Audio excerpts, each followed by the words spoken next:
मनाने का ये तरीका भी आजमाना चाहिए। पहले कुर्सी पे बिठाना चाहिए, फिर पीठ थपथपाना चाहिए।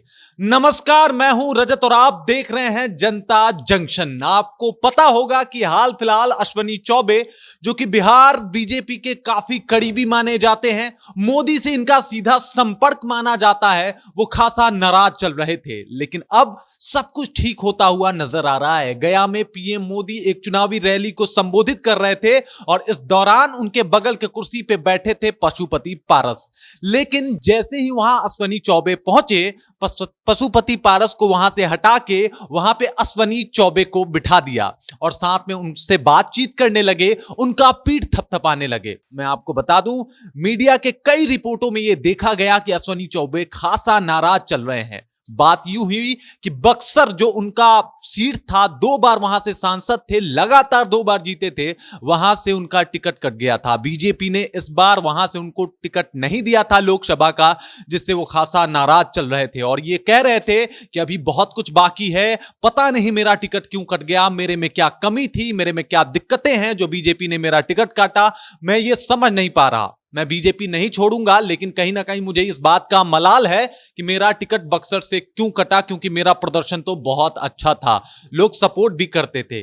कुछ जगह पे तो वो ये भी कहते नजर आए कि मैं ब्राह्मण हूं, शायद इसी वजह से मेरा टिकट काट दिया गया, क्योंकि मैं परशुराम का वंशज हूं, जनेऊधारी ब्राह्मण हूं, इस वजह से मेरा टिकट कटा। लेकिन अब सब कुछ ठीक होता हुआ नजर आ रहा है। जैसे ही उनके साथ मोदी जी पीठ थपथपाए उनका और उनके साथ बैठते हुए नजर आए, अब उनके चेहरे पे मुस्कान आ गई है और ऐसा माना जाता है कि हो सके कि अब सब कुछ ठीक हो जाए, उन लोगों के बीच में हो सके कि इस बार उनको टिकट भी मिल जाए। लेकिन टिकट की घोषणा हो चुकी है और मैं आपको बता दूं कि बक्सर से मिथिलेश तिवारी जो है वो चुनाव लड़ रहे हैं। मिथिलेश तिवारी भी काफी शानदार नेता हैं, नए हैं और युवाओं की पहली पसंद है।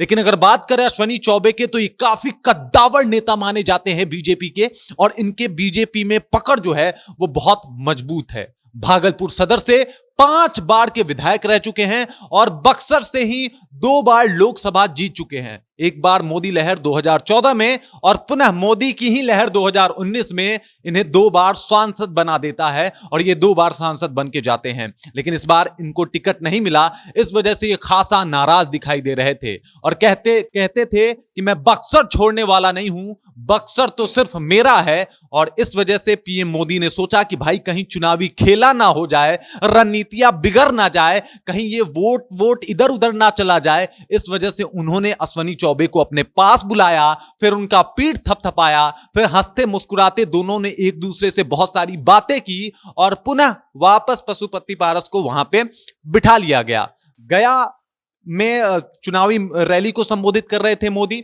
और वहीं पे ये सब कुछ होता हुआ दृश्य जो है कैमरे में भी रिकॉर्ड हो गया। सब लोगों ने देखा कि अब सब कुछ ठीक है बीजेपी में। अश्वनी चौबे अब मान चुके हैं। मैं आपको बता दूं कि बक्सर की रणनीति आपको समझनी पड़ेगी। बक्सर ब्राह्मण और राजपूत बहुल क्षेत्र माना जाता है और इस वजह से उस क्षेत्र पे जातीय समीकरण काफी हावी रहता है। मैं आपको बता दूं, उसी बक्सर लोकसभा में जितने भी विधानसभा आते हैं, उसमें से 2020 के विधानसभा चुनाव में एक भी विधायक नहीं चुने गए बीजेपी की तरफ से। और कहीं ना कहीं एक ये वजह माना जा रहा है कि इस वजह से बीजेपी ने इस बार टिकट काट दिया अश्वनी चौबे का। अश्वनी चौबे बहुत बड़े नाम है बिहार के पॉलिटिक्स में, बहुत कद्दावर नेता है, लेकिन टिकट कटने का एक वजह यह भी हो सकता है। मैं आपको बता दूं कि वो ब्राह्मण बहुल क्षेत्र है, 20% वहां पे ब्राह्मण वोटर हैं, 18% राजपूत वोटर हैं, भूमिहार भी काफी दमखम रखते हैं और 10% वहां पे भूमिहार वोटर हैं। लाला और वैश्य वो दोनों 5-5% हैं। इसके साथ ही कुशवाहा वोटरों का वहां पे दमखम माना जाता है। तो कुछ इस तरीके से वहां का जातीय समीकरण है, इसे आपको समझना पड़ेगा। इसी वजह से वहां जब भी चुनाव लड़ाए जाते हैं तो या तो ब्राह्मण वोटर या फिर माफ कीजिएगा, या तो ब्राह्मण कैंडिडेट या फिर राजपूत कैंडिडेट को खड़ा किया जाता है, ताकि उनका वोट इन्हें मिले और इसका ज्यादा से ज्यादा फायदा पार्टियों को मिल सके। इसके पहले जगदानंद सिंह ने चुनाव लड़ा था अश्वनी चौबे के सामने 2014 में। उसके बाद 2019 में भी जगदानंद सिंह ने ही चुनाव लड़ा और दोबारा जो है वो हार गए। लेकिन इस बार उनके बेटे को वहां से टिकट मिला है। इस बार मिथिलेश तिवारी वर्सेस सुधाकर सिंह ऐसा कुछ चुनाव होने वाला है, यानी एक बार फिर से आपको राजपूत वर्सेस ब्राह्मण यह समीकरण देखने को मिल सकता है बक्सर के इस चुनावी सीट पे। तो आप समझ सकते हैं कि किस तरीके से वहां का जातीय समीकरण है। लेकिन अब सब कुछ बीजेपी में ठीक है, क्योंकि अश्विनी चौबे के पीठ पे अब नरेंद्र मोदी का हाथ है। बाकी इसके ऊपर आप क्या सोचते हैं, कमेंट करके हमें जरूर बताइएगा, अपना राय हम तक जरूर पहुंचाइएगा।